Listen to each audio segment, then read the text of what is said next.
livre d'Ésaïe. Ésaïe chapitre 25, du 6e verset au 12e. From the book of Isaiah. Isaiah chapter 25, from verse 6 to 12.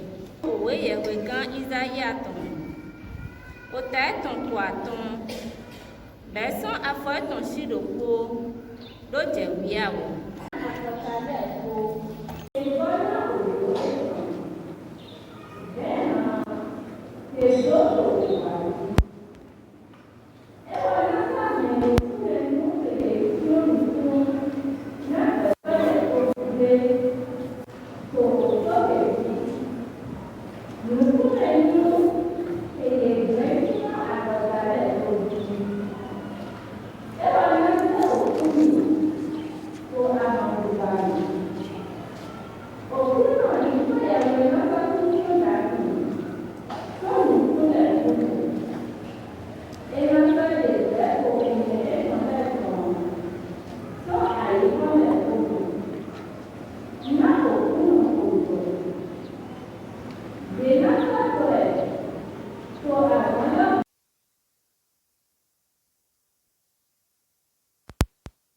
In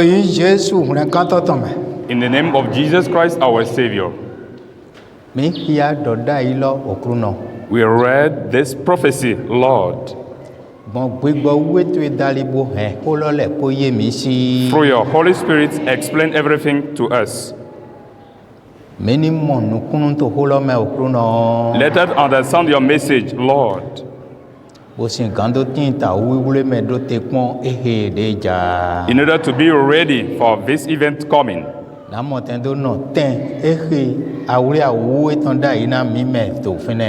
order to dwell in that place that you promise. Help us to understand, Lord. In order to get in our preparation. Waiting for your advent. In Jesus' name.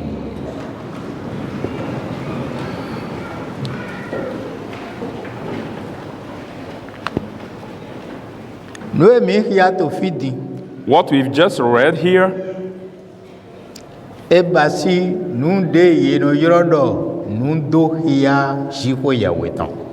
what we can call the revelation of the Lord.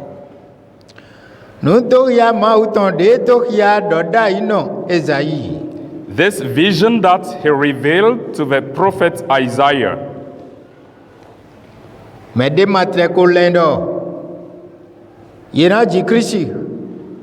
No one hasn't thought about the birth of Christ before this prophecy has been foretold.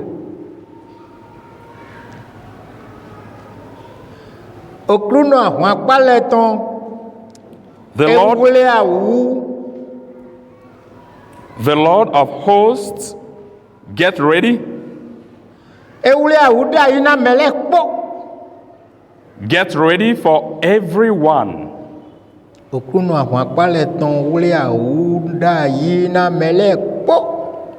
The Lord of hosts will make for all the peoples.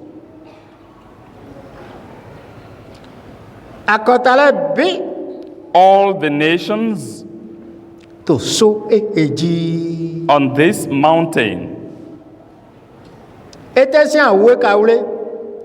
What preparation has it undertaken?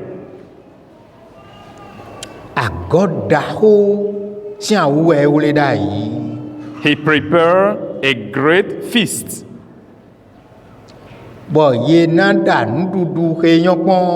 And they should cook good meal at that celebration.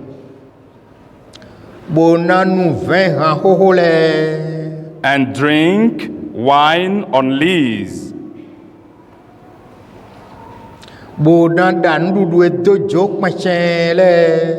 And prepare fat things.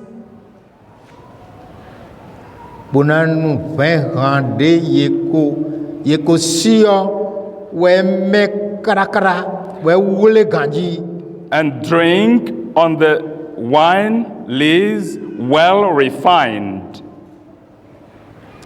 kpɔɖɔ to so eke dzi And on this same mountain, ena ɖe nukumesiɔnu akɔta lɛ kpɔtɔ sɛ. he will unveil all the covering that cast over all peoples. Nukume blanu akɔta lɛ kpɔtɔ n'anyi dìde sɛ. The covering that is cast over all the people will be removed.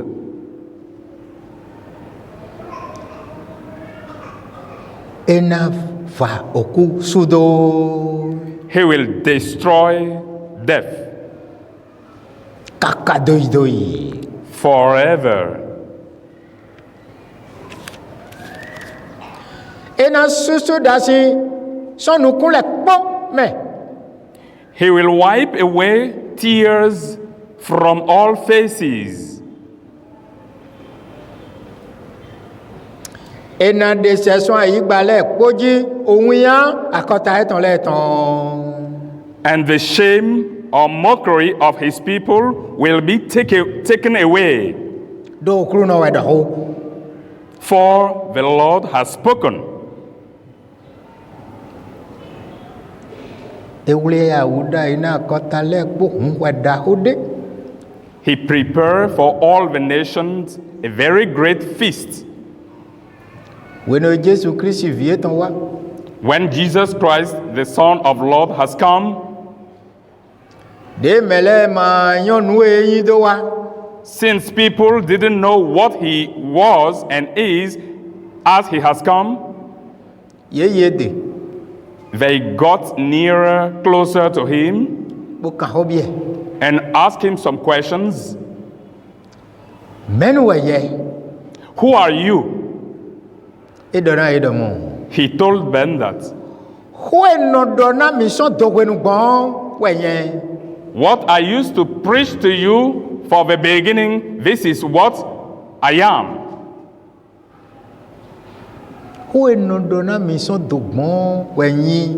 The word that I used to preach you from the beginning, this is what I am. Ho enɔ dɔ sɔn dɔgbɔn lɔ kadie. Gbɔndɔda inu etɔn lɛ sinu mɛ. Ho lɔ kadie mi tɔ kiki ya to fi die. Here is the word that he used to preach them from the beginning. This is what we have read in this prophecy. Wenu eto ho ege lɛ dɔ. When he was preaching in that sense, Yena to sise bode me gba kpɔn dɔ. Ete ka wɔ nyi mɔkuru nɔ to di dɔ. they hear it and they think about it, wondering what does it mean really? Ni Yesu ase de me dɔ mɔ. And when they hear it again, Ena de nukumesiɔnu sɔn nukun lɛ kpɔ mɛ. he will destroy the covering from all faces. Bona sɔ va oku sudo kaka do yi. And swallow up death forever. Fiege That kaka jɛ sentence gbe. till today. Mɛ de na to fi ya di bobana lɛ nukpɔn de ma ti. Someone reading that line and will not think a lot doesn't exist. Mɛ de na sɔ Israel se to ho ye mɛ e ma su. Quite a few will believe, will trust God through this sentence. Ete utu. For what reason? Sɔn wenu gbɔn ku wa. Since we have experienced death Di ale nyina do tɔn. as a benefit of sins, Tɔgbo lɛ kpɔ kuku. all our ancestors has passed away. Mi lɛ din wenu oku sɔ jɛ bleble e ma yin de mɛ diɛ lɛ no ba yi koe kplanakplan de da yi. O koe plim wɛ din fie. In our daily moment, death has become very rude and the people pass away quickly. Bɔdɔda yi ka di dɔdɔ mɔ. And the prophecy was saying, Nu eto mɛhu bleble. Bɔdɔ sɔ to mɛhu bleble kaka Jesu ni do wa ne lɔ. Ye va sudo to so lɔ dzi. Ye va ku sudo kaka do yi. this death, killing, destroying quickly, and will be continued destroying quickly, has been swallowed up upon the mountain. Mɛ na ye ne se. Who will trust, believe this? kan so kru no ko ba yi Nevertheless, the Lord has already accomplished it. mini go ye den pa me Let's go back to the Garden of Eden.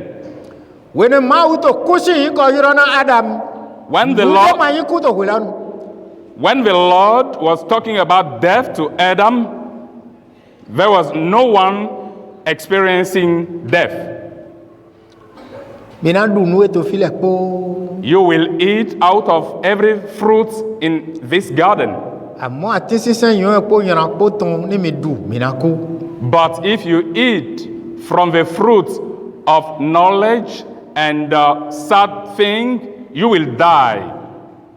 kuma ti we po ma u do na va se do ye du atisi sen yo po yara po ton lo okudeme wa Death didn't exist before God forbid eating from the fruit of this life and death. It doesn't exist before. dogbe to ma yo ku lo utu Since human beings don't know what death is, a o vi gbon tan me bo ye de bo do na e do mi du mi mara ku de nu ku mi to na hu e nu ku lo na ton do e de mo bo ka do nu ku na hu through ilé kodo ago do do na ye du okulo ma wa trolo ye du ku ma wa trolo ye gbe to de ye te lo pese kaka ho kodo amo ku to fiji wenu kai ni wa bel o adam do yon we yiku o eva do yon we yiku through the intermediary of a serpent that goes to the woman, they ate from the fruit that was forbidden. Since that moment, they didn't know what death is, but from the death of one of his sons, they recognize what death is.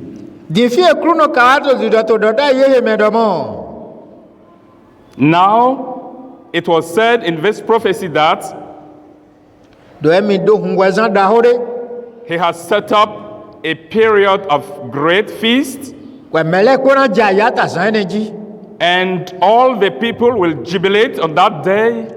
iran du nduru da gbe le po They will eat good food bona nu vin ha ho ho le and drink from wine on lees, vin ha ho ho de ko soin ye soin bo e ma do déchet de pepe wine on lees that has been refined without any dust. iran ja ya to so loji They will rejoice on that mountain. ora to so heji And he said, on this mountain, iran de nu ku me sianu se na gbe to le po all the covering will be removed away. nu e do bla nu kuna mi nu e le gba do bla nu kuna mi iran de se na gbe to le po What the devil take to veil our face will be taken away to akota le po me over all nations, to gbe le po me over all languages. bo kana so va o kusu do kaka do ye And death will be destroyed forever. bona susu da sina nu ku me via vile be And all the tears will be wiped away. bona de wuya akota eton le po ton seson gbala bi me And take away the mockery from his people. mowe okuru no do ni e So said the Lord. be ku So death, Jesu ma wa do la lo na mi do do mo Jesus didn't lie telling us that. ni mere yi mi se If someone believe in me, enaku he will die, bo kana gbon ku me bi o gbe me but will pass through death to reach life. ni mere ka yi mi se He who trusts me bo ma ko ku and doesn't die, be ma so na ku gbere so he will never die again. ma o sin ko le no di la lo The word of God seems at a certain moment a liar. bo kana yi nu e ko to te And these words are something existing before. inu di lalo Apparently, it's a lie. de dodo mi du mi na ku When he said, when you eat it, you will die, adam ko va ko idodo lalo yedu Adam and Eve believed that it was a liar and they ate from the fruit. to ene godo di After this action, dodo itondo ena wazon de to soloji to Jerusalem. it was prophesied that the Lord will do a work on that mountain To fiene lo in Jerusalem. At that place, ina de kuse kakadoi. death will be swallowed up forever. O ezon we do do hlan mi do mo. That's why the Bible told us that Me do ko ji we ku gbon do wa yi ho me. death passed through one to come in this earth. Adam titan ji we ku gbon bo do wa yi ho me.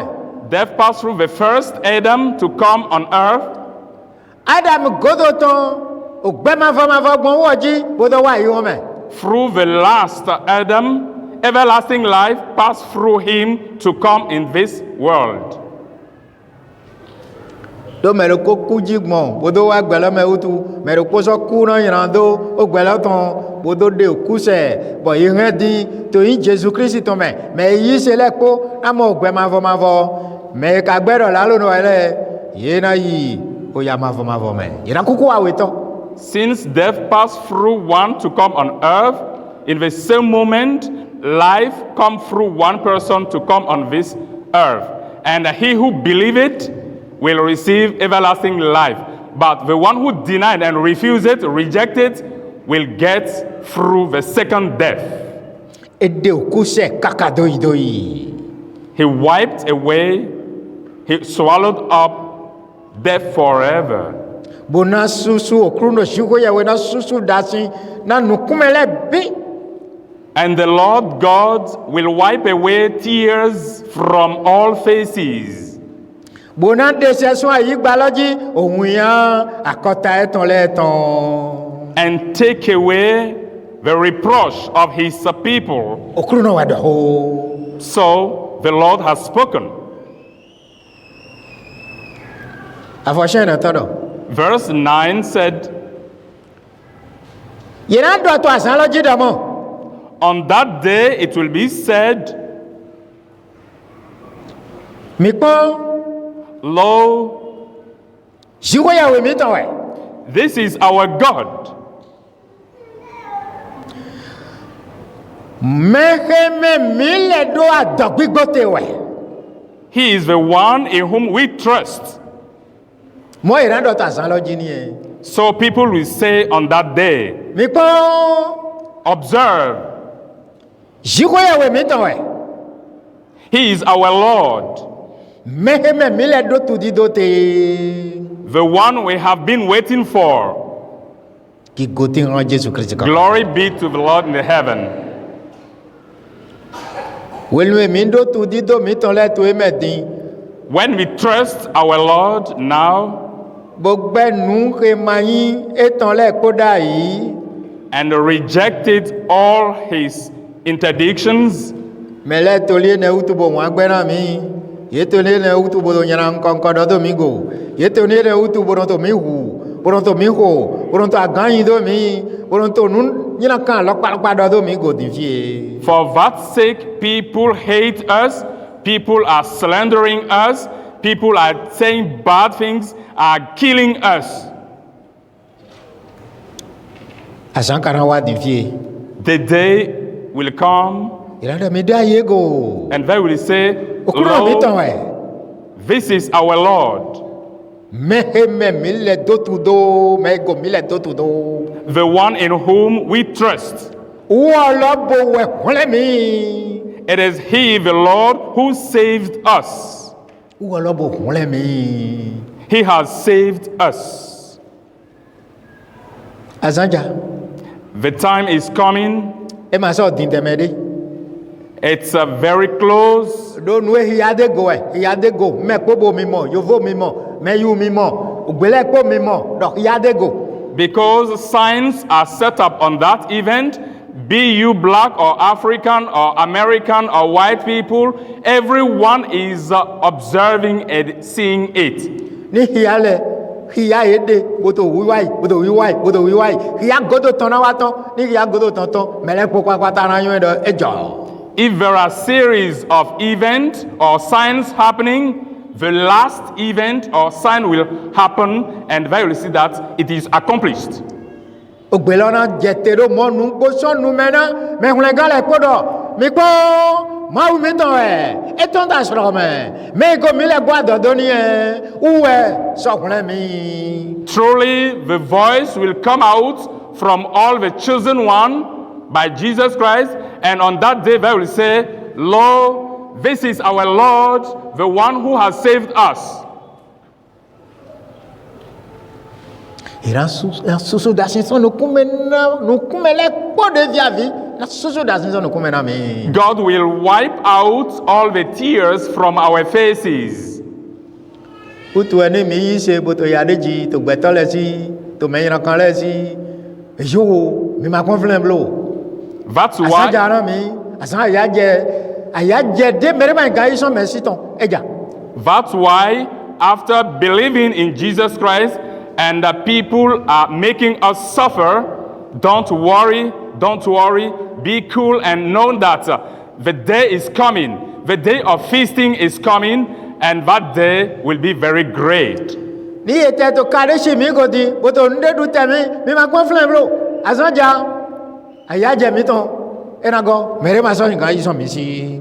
Even if they deprive us from our food, anything that they are doing without our collaboration, know that, be sure that the day is coming, the celebrating day is coming.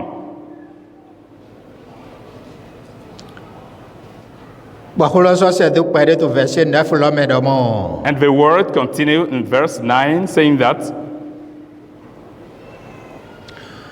Okruno tegbeton de gomile boado doni this is the everlasting God in whom we trust.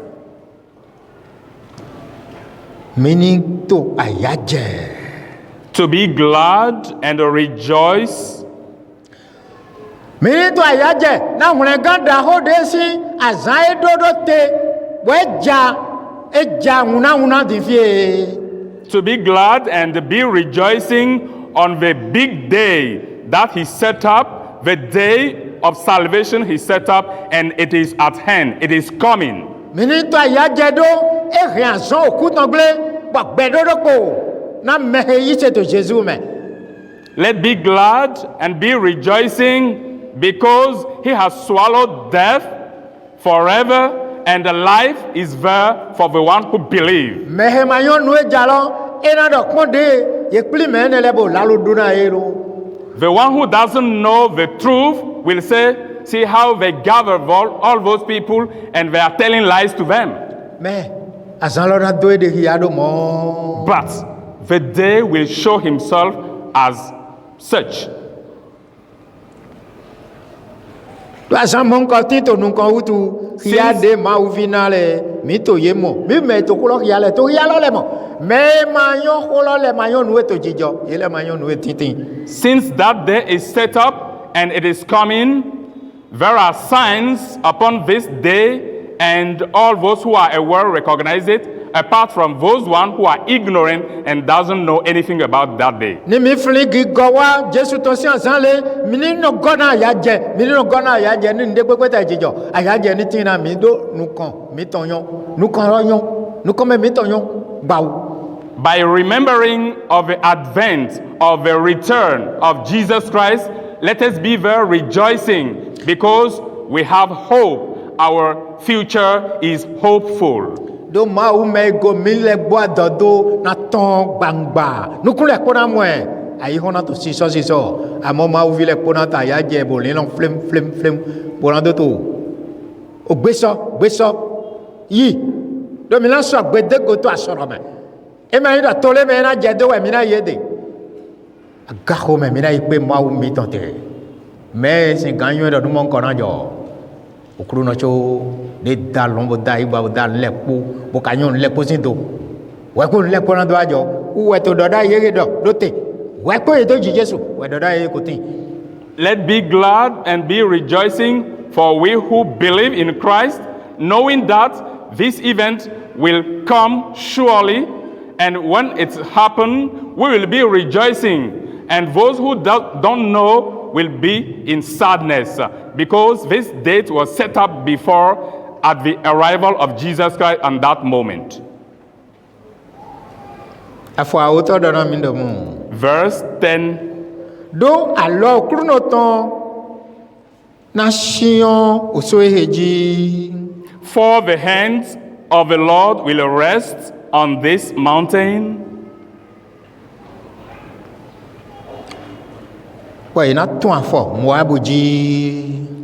And Moab shall be trodden down.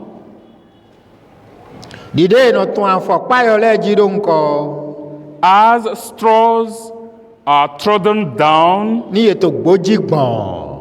a dung pit.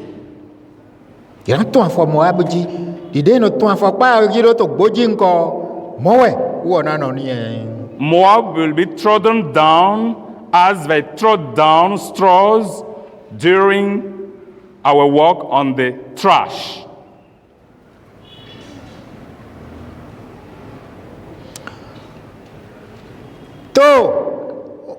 Ogboene loji domo enato alomi di mehe to tolinko enato alomi. In such dung pits, he will spread out his hands as someone as a swimmer. Bokruno kana zingoiye tondodo. And the Lord will lay low his pride.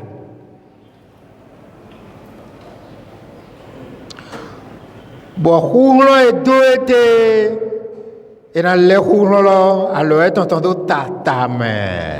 he will turn in vain all the power, all the strength that he has been deploying.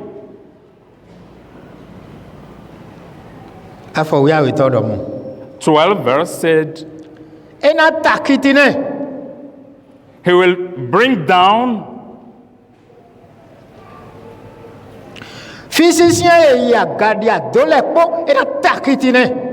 all the high fortifications as wall will be broken down. They will be destroyed. Destroy, lay low, and cast onto the ground, even to the dust. Beni gbeto goyito le akota goyito le akota enu mo wulu na ide le po to gbeme kawu meto le biyon we jawe mele po na jo goyi do meton bona wa bo mina no te kon we jalo mina no te kon wi wa Jesu to tonu sene me to wenda gbe yi se me to lenfo jodi do me to nu eyi yana do le ko gbigbe da yi ta yi ho meme mina to te kon wi wa ton pura dagbe wa pura zo meton wa pura wan yi me kaka Jesus Christ ni do wa. If all the egoistic people know this one, that all the fortification will be broken down till dust, they shall come together and believe and trust in God, doing good things, serving God, worshiping God, and doing evangelization everywhere till the advent of the Lord. Jesus says something.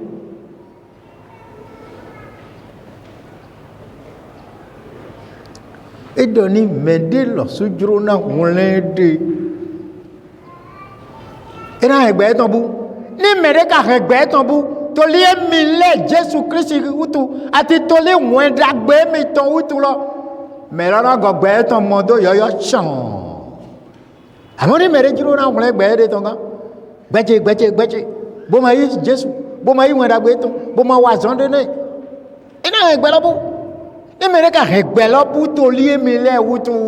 Me lo na gogbe mo yi. O da ho ni.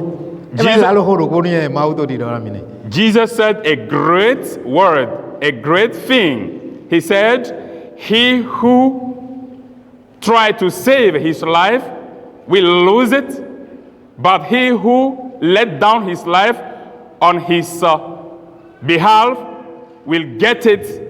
A good life he'll get, and this one or something amazing and a great word too.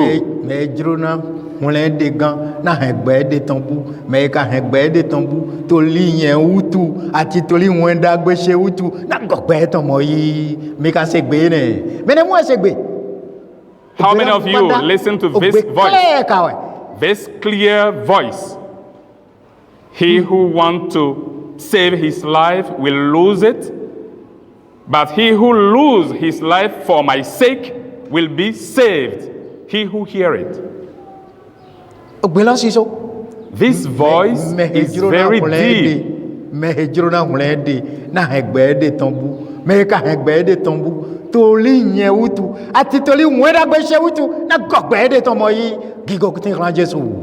Hallelujah. He who wants to defend or save his life, his own, will lose it. But he who loses his life for my sake and for the cause of evangelization will recover his life in a good way. I'm asking this question. Have you heard clearly this voice? Do you see what this voice is meaning? He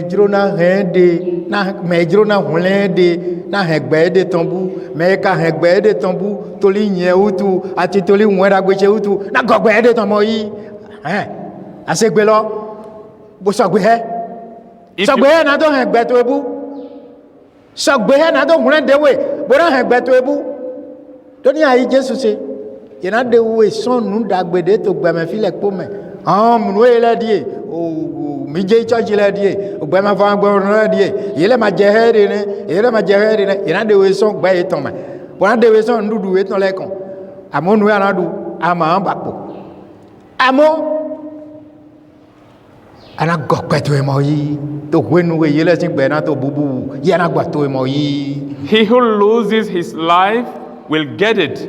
Better to lose one's life in order to get it, because when you believe in Jesus Christ, people will hate you, remove you from all the different properties and benefits and good things in this life. Be ready to support it. They will be giving mockery to you all the time. Be ready to support it. Your hope is very good. It's brilliant. Jesus to mandado enyon nueto nukolo enyon lautu bokanyedo okuma pototeba heblewe kudin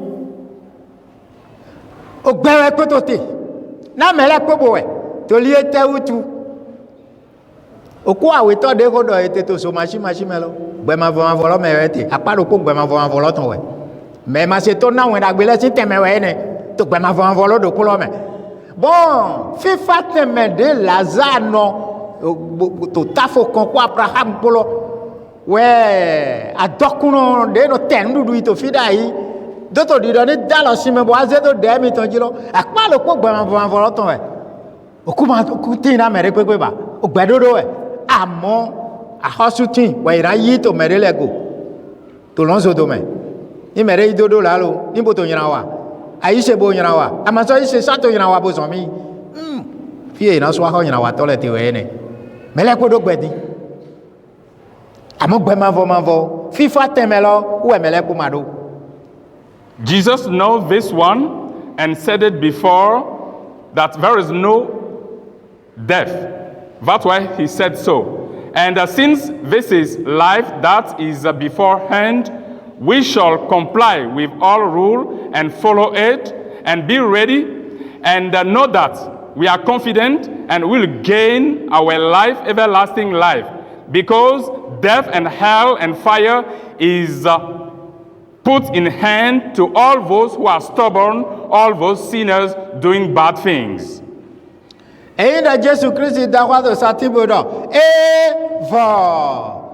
kuvo ogbenote ni na me yi seto Jesus me position ni dide ebiodo kuvo na wo àmọ́ kó àwẹ̀ tọ́pọ̀ tó tè náà mẹ́ ẹgbẹ́ jésù gbogbo ẹsẹ̀ tán lẹ́ ẹ̀pọ̀ tó tè náà yìí lẹ̀. If Jesus Christ on the cross screamed out saying, that is accomplished, it means that death is swallowed and life is forever for those who believe and will be following him forever too. Nous-mêmes, Jésus-Christ doit être na mienne donc mo adokmono kodo Lazare posin ko daline. Nous-mêmes, This revelation made upon Lazarus and the wealth man, e ma hidrone. it's not a dream at all. Amo de don lodo to don. Ou si a chéri tuna miete, bodo to holodo do mo. But as he established or he set it up, it is this secret that he's delivering to us. Ye gano gba ma vome, bodo ho, we ina se ran o ya ma vome. Ye so gano ya ma vome, bodo ho, we ina se ran gba ma vome. A kia to ni e ko se do ya mi aro pone. De lote ni pe e ma gbon fo na ne. You will be living in the everlasting life and speak, address message to the everlasting death and vice versa. So is the example that he has given as he set it up. Abraham dona doknodo. Ofiche. Mere ma ga isi ana we to flen, audu gba to epo, ta yi home. Audu to epo, ta yi home. Ma odi ma de ke mi wa vi wa du gba epo mu. Meni po gba do te. Ranu kan. Abraham told the rich man, you have already finished with all your properties. You have squandered all your life. No one can come from our place to give you a drop of water. No. Let us preserve life and hope. Dogbo da hore bon, gba ma vo ko, oku ma vo ko sin shensen. Dogbo da ho, we mere ma gantron mere de boye me. There is great gutter separating death and life. No one can come from the everlasting life to the everlasting death. No. Ou ya dokno do da hwado. Lazare, ye ni dike Lazare ni tron to me fi, ni tron ku to me. Bo wa gbe to me. Bo wa yi hwe mi tan gbe. Do mi gbe do no vi aton, we to gbe mi zan, o gbe dupo. Ye lo su gbe po to gbe dupo to don. E mi do no vi aton we gbe dupo. Ye mi nko. Ye ni wa do ho na ye ta wa fi de mi le te. That's why the rich man told Abraham to allow Lazarus to leave from the shoal, from that tomb, to go to life, to his friends and brothers, because he has got, again, 5 of them, to go to them and preach the gospel to them, unless they come to his place where he is now. So, brothers and sisters in Christ, what we are waiting for, as we are speaking, preaching here, it will happen.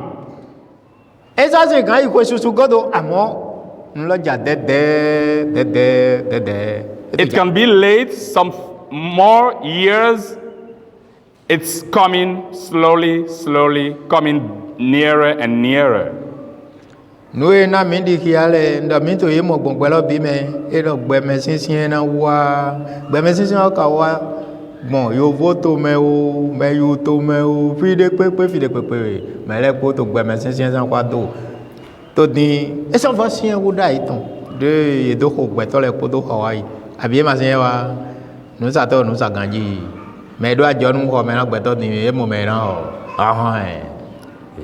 All of us on this world have been experiencing hardship. Different signs that has been prophesied are coming one by one after another. And we have been experiencing them through Europe till Africa. And all of us, we are going through hardship. Everything is becoming dearer and dearer. Very hard all the time. We are experiencing this one.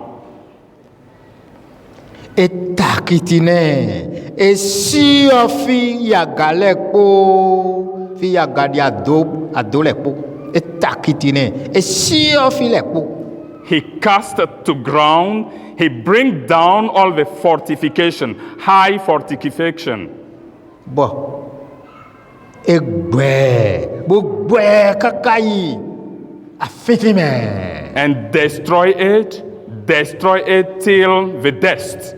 Nous jajijogbe kwa yi won e wopo niyen. This is what is at hand, will be coming, and it's coming little by little. Ati me ya yi won lodo mo etan, poto nu yan wa de mele ko niyen. For all those who get this world belonging to them and doing what they want. Be meni wule awu. So let us get ready. Imi ko so wule awu. If we are already Ni ready no teta wule me je kodo. to be firm in our steadfast forever. Kodo ni ndam lo, abi mi dam lo, na meni do fon to asan fon son kutin tan tan wenu. To the end, if I pass away or if you pass away, to resurrect on the advent, on the return of Jesus Christ. Do fon son ko awe ati. Because there are two resurrections. Fon son kutin tan ba yi se no le ton. The first resurrection belonged to the Christians, Mais nous allons pour Jésus Christ pour le ton. those who have covenant with Jesus Christ, Mais ye baptisi to yi Jésus ton le ton. those who are baptized in the name of Jesus Christ, Mais gbe le gba kwa zon ton le bipo. Fon son kutin tan ba yi le ton. those who reject the devil and all his activities. The first resurrection belonged to them. Bo fon son ko awe to wo watin na. Mais ma wele po fotun sentole. Ajo tole. Danu wato eto gbelo mele po. Bo sio sentole ase tole. Nu he nu ble de to ayi won mele po. Fon son ko awe to me yele na fonte. Bodo yi. O so machi me. And- Den lo na wedi da lo ni. And the portion of all those drunkards, idolaters, bad men, highwaymen, escroakers, all those people will experience the second death. We da mo. The Bible said, Ni mende ma fonto fonson kutin talame. Be me la yi viva gbenu. he who doesn't resurrect in the first resurrection, it means that he goes straight to the hell. Wedi da jo don si The judgment of the Lord is very hard. afido ese ton bodo gan. Unless you respect, you become obedient in order to be saved. Nu eto nu kona mi ni. This is what is before each of us. Ogbe. To Life. Jesu me. Life with obedience. Mele bo yi dodo la lo. People take it as a liar, Bo ka yi nu bo. and it is the truth. Ayi se po ama yi se po. Do you believe or not? No mo ete. E ko do edo mo we. The Lord has already established it so. E ko na ze je gbangba. Na gbe tole bi. It will remain to be taken down openly to everyone. Utu. For that reason, Mi ni yan fi mi je yi. let's know our purpose, our objective, O ma ze ayi ha mi ton do ayi won he goblo. and let not put our hearts on this life, Do e ko to yi. because it is passing away. E ko to yi. This world is passing away, Bo nu yo na wa. and the new things will show up. Mi ni hunle nu we ja lo. Bo yi wo. Let's strive and make effort to get the new thing, Mi bo na so mo yi. and we shall get it. Mi bo na so mo yi. We shall receive it. Ni mi gbe na do he gbe mi to bu. Toli Kristi utu. Mi na mo yi. If facts, because of him, we'll lose our life, because of Christ, we will get it. Jesu na do ron do koroko mi ton. May Jesus bless each of you, Bo mi na mo yi. and you shall get it To Jesu sin yi come. in Jesus Christ's name.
Thank you.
anything concerning your need, ask it. wodo ise do dia do bia ko basi And believe that after asking, He has already Anasomo provided. You will see it. era yin bi basi ro mo It will be accomplished so. to Jesus sin come In Jesus' name, me po ni bi onu may everyone ask for To things inko Jesu in Christ the name tamo. of Jesus Christ. bi o okru no All of us have asked for. iye wanyi oholo edo me bi o to yin se me It's you who said to ask in my name. mi so yo yin to edo bi onu teme okru no And through your name, we ask things. ehe ka so je he mi bo mi ma bi o le po mi yun edo anana hlan What we deserve, and we haven't asked, we know that you shall provide. Jesus Christ Jesus Christ, me ku bo fun site the one died and raised up oyin hun le gan ton in the name of a Savior, won le asan to wa fi le po save all the sick, dia wo tu son la mena ye me bi drive out all the sickness, na jijo ho hlan ye provide peace in their life, dona ye susu gege bless them massively. alo ye to ma we do nu blo okru no Let not be in needy place. alo mi ton we do asan to e go blo to Help us to grasp your word. dona ji me vi mi ton le po Bless all our children. ye me po ni vi dona no Let them be blessed. o vie yon we The one who recognize you vie no seto we and are obedient to you, o vi gbe ma vo ton kede belonging to the everlasting life. ye ni ma yin vi va vi blo okru no Let not be destroyed. no e mi no wa le po okru no ayon de te din shiva so di e do Change our hardship in good. se mi ton okru no Listen to our prayers, Lord. wo le ti to kan ton to meji teme do ta me okru no And change in vain all the plans of our enemies. le gba po àwọn vi pe ton le po sin ti to ni ton do ta me o to Devil and everything in vain. be kan to mi ton le da fo mi ton le glo okru no Change everything from our nation. kan to ma ya garan mi blo to Let not our enemy overtake us de ho nte ni nya ko ta le po ati gbe le po ton to be higher than everything. to Jesus kun le kan to sin comme In Jesus Christ's name, our Savior. do hallelujah Shout hallelujah. hallelujah hallelujah hallelujah Hallelujah. mi pa gigona Jesus Christ Glory be to Jesus Christ in the heaven.